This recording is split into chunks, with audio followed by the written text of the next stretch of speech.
I am right off Highway 169 in between Renton and Maple Valley to take a look, along with King County Executive Dow Constantine, at a newly restored section of the Cedar River, 52 acres, with some salmon habitat that's now ready to go.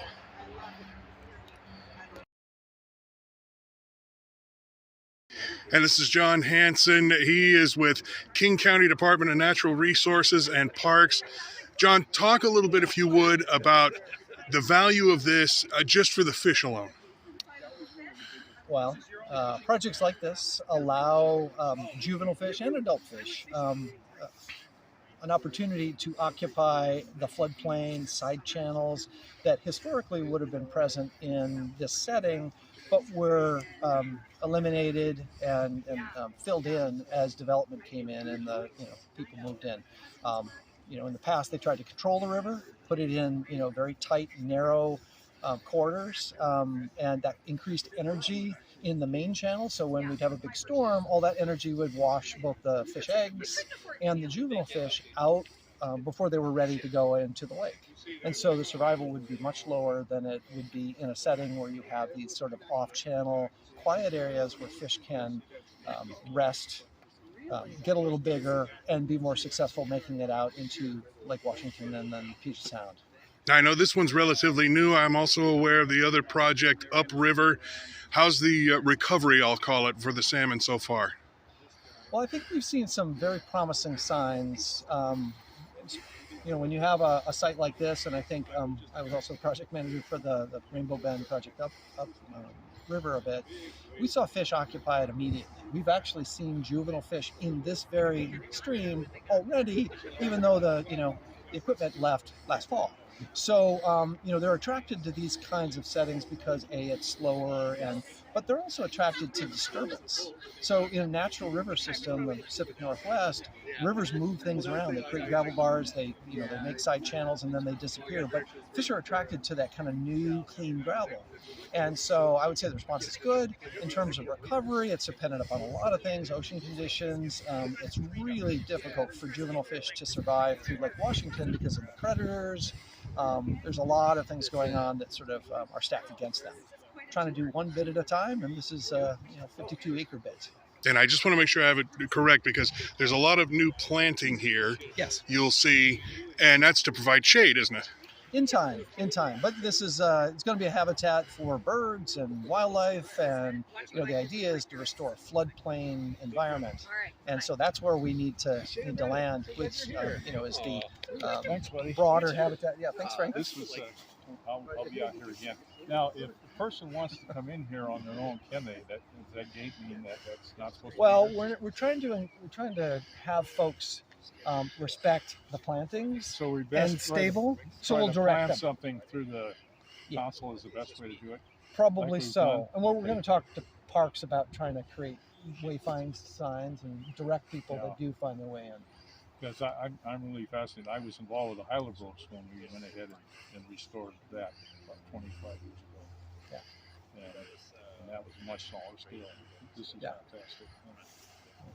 Good. Well, thanks for coming. Okay, John. Thanks for coming.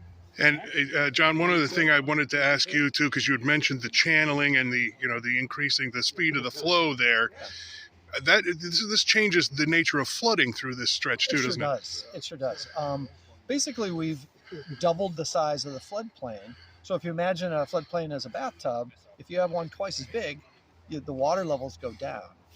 Also, the energy in the channel, which would confine, is the flow point. Now it's got 3 or 4 to spread that same energy out. So we get deposition of gravel, large wood gets caught. The things that cause damage and impacts to infrastructure are no longer problematic. Oh, that's fantastic. They still occur, but they're less frequent, less damaging for any given single event. Terrific. John Hansen, thanks for that. Appreciate it very much. So as part of the program today, King County Executive Dow Constantine is among those who are wading through the river to get to the other side.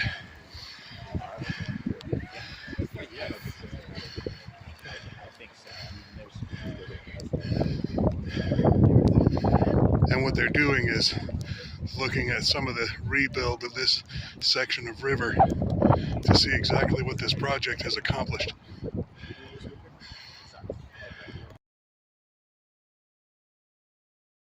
The cities, especially the city of Seattle. You'll hear from the mayor later in the presentation.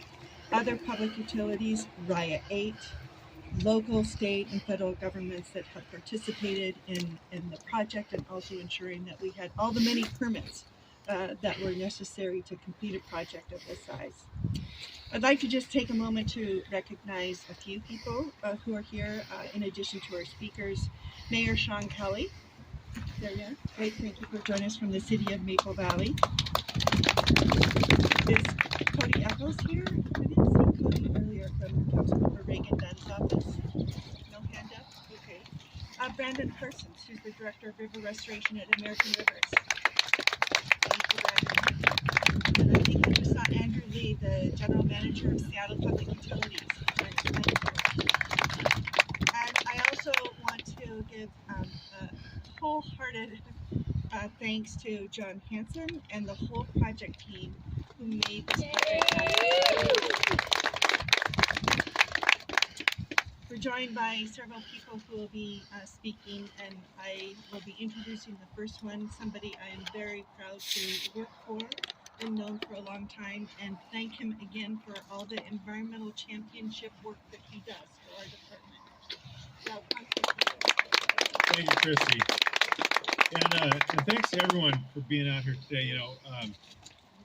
It is a real privilege to have the opportunity to be King County executive, because we have a constituency in this county of 2.3 million people, and a workforce at the county that is so deeply committed to environmental protection and environmental restoration, of preserving and restoring those things that we collectively hold dear. And so, there's a lot of different things we do. I mean, the county has responsibilities across the spectrum, but this work is, in some sense, sacred. This is our obligation to those who were here before, and particularly to those who will follow us. So I apologize wholeheartedly to our communication staff for being fully off script at this point, but I really think it's critical for folks to understand the depth of personal commitment that our staff brings to this work.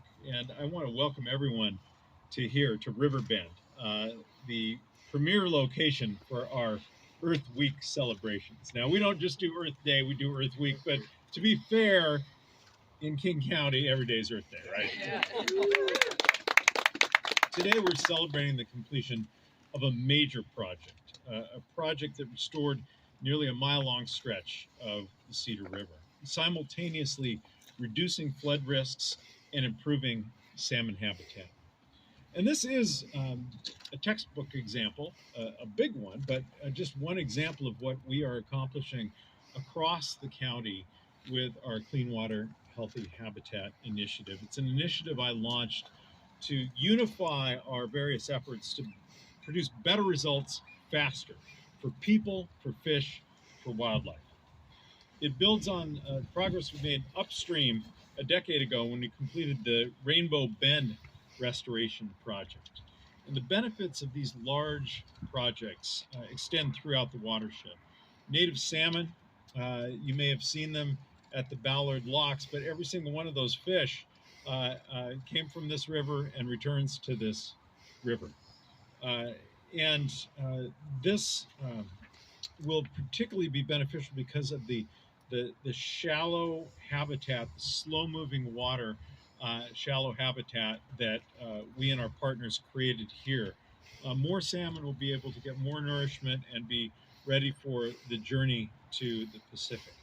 Now, and that also benefits the orcas, because the orcas feed on the salmon, and the healthier our salmon runs are, the healthier the orca population can be. Here and throughout King County, we are recreating natural systems that have been disrupted over time, and that will protect people and property. These systems will cost less to maintain, and they will be more resilient to the coming climate impacts. Now, I'm grateful for King County employees and partners who made this accomplishment possible. And when I say partners, I mean the Flood Control District, which, although it is in the county, is not the same as the county government. Separate government run by our county council members as commissioners. I want to thank Seattle Public Utilities for their outstanding leadership on this project. RIA 8, these are the leaders collected from across the region who focus on the different river systems in our county. You've shown, and particularly Mayor Harrell, because the leadership from the city of Seattle has been absolutely critical to making this happen. You've shown what we can achieve when we mobilize our efforts to restore the places that have been important to the lifeways of the people of this region since time immemorial. So let's have this be a shared success, and a success that can inspire us to achieve more for this generation, for our local residents, Mayor Kelly, and for all the people of our region now and in the future. Thank you so much for being here to celebrate today.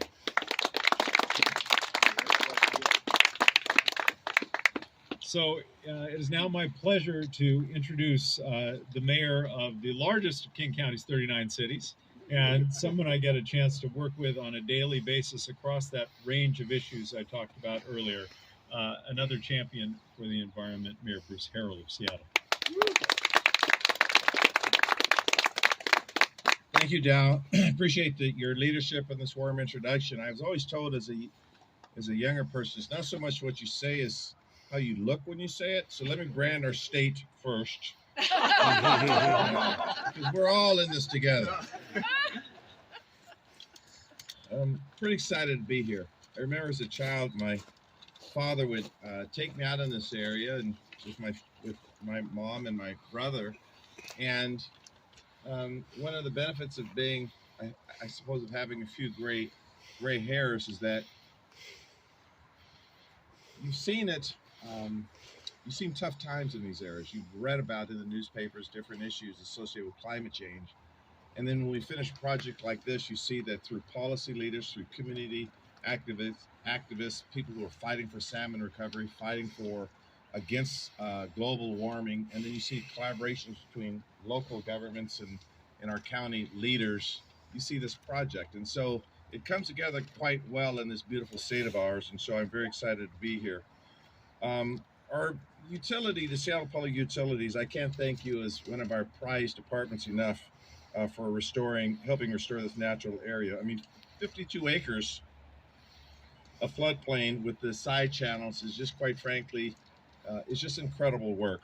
We're looking at all of the impacts of climate change and what we could do. And quite frankly, every single day there are people like everyone is listening to me now that thinks about the impacts of climate change. So we should have some sense of joy when we're at least trying to do the right thing. We know that there's no end game in sight. We know that this work needs to continue even beyond our own lifespan, but we know we're putting, the one thing we have is our attitude and our energy into this work. So quite frankly, we should celebrate and feel good about that.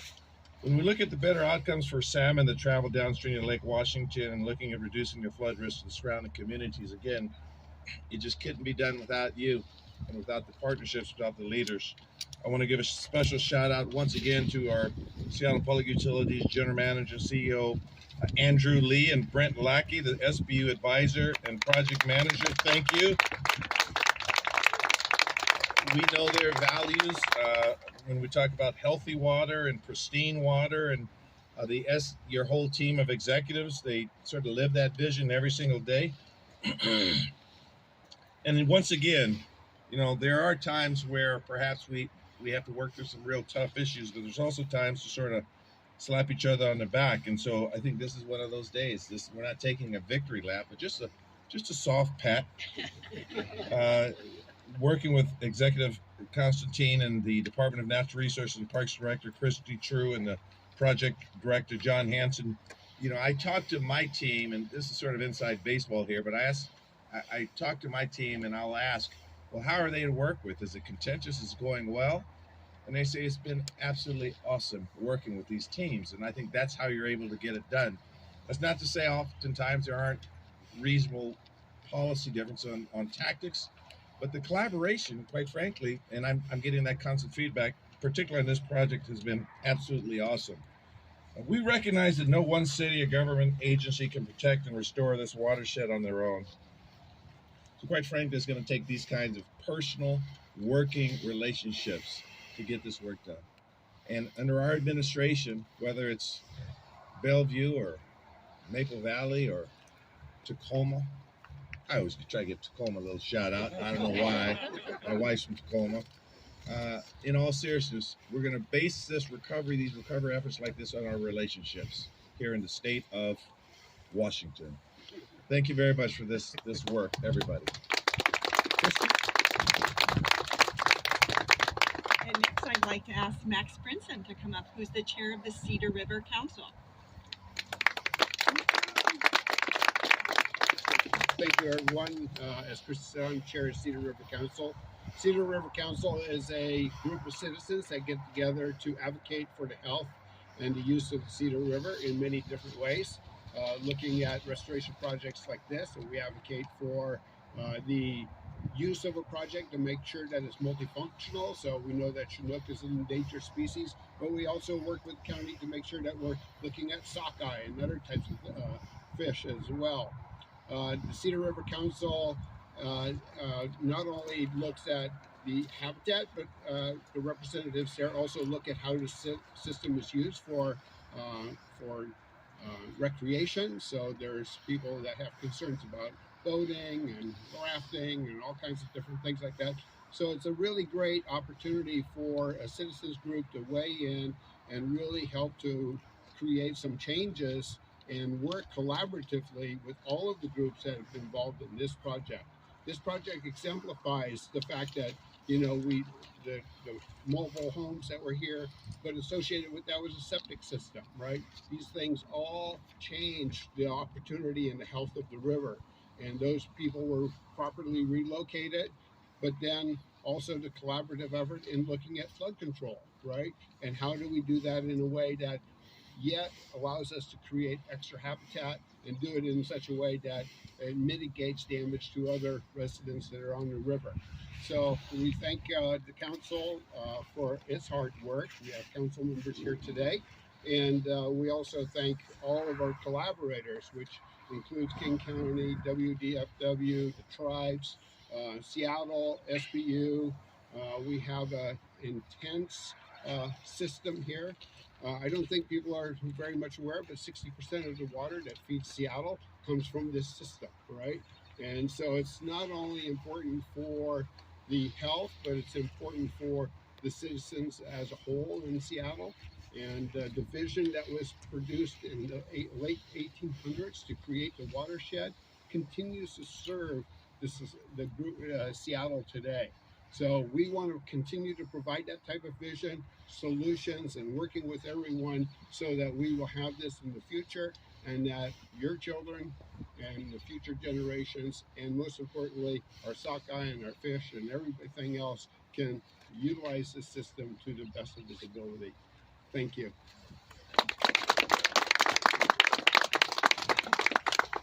I'm going to introduce our two RIA 8 representatives. And I think, you know, most of us here probably know what that acronym means. But we've been using it for more than 20 years when the water resource inventory areas were first formed in response to Chinook salmon being declared endangered. And these councils formed, and all of the governments and other organizations within each of those watersheds have been collaborating to do work like this over that long period of time.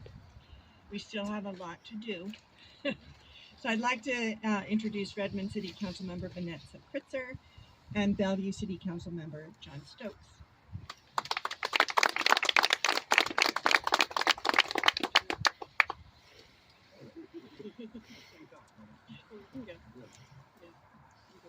Okay. Yeah, I'm John Stokes, and I'm chair of the RIA Salmon Recovery Council. Vanessa is the vice chair, and we're both very excited to be at this celebration. It's such an impactful project. And I was with Friends of Cedar River Watershed a long time ago, so I got into all this and Kavanaugh Pond, and it's just fantastic to see the progress that this is being brought about and how much it's going to go in the future.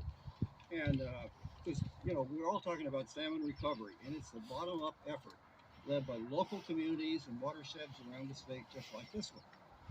The Rye Salmon Recovery Council is comprised of 29 local government partners, representatives from state and federal agencies, nonprofit organizations, special purpose districts, businesses, tribes, and other stakeholders. This diverse group has been working collaboratively since 2000 to recover Chinook salmon and improve watershed health. We have a watershed-based salmon recovery plan to work with local partners, especially with King County and Seattle, to implement recovery projects like Riverbend. The Riverbend project alone achieved 40% of Rye 8's 10-year goal to reconnect additional 130 acres of floodplain to the Cedar River by 2025. And I want to say before I turn it over here, say that one of the things that is really important is the city of Bellevue, city of Seattle, and all the other cities and of Redmond working together. And it's one of the most successful and I think impactful organizations like this we have.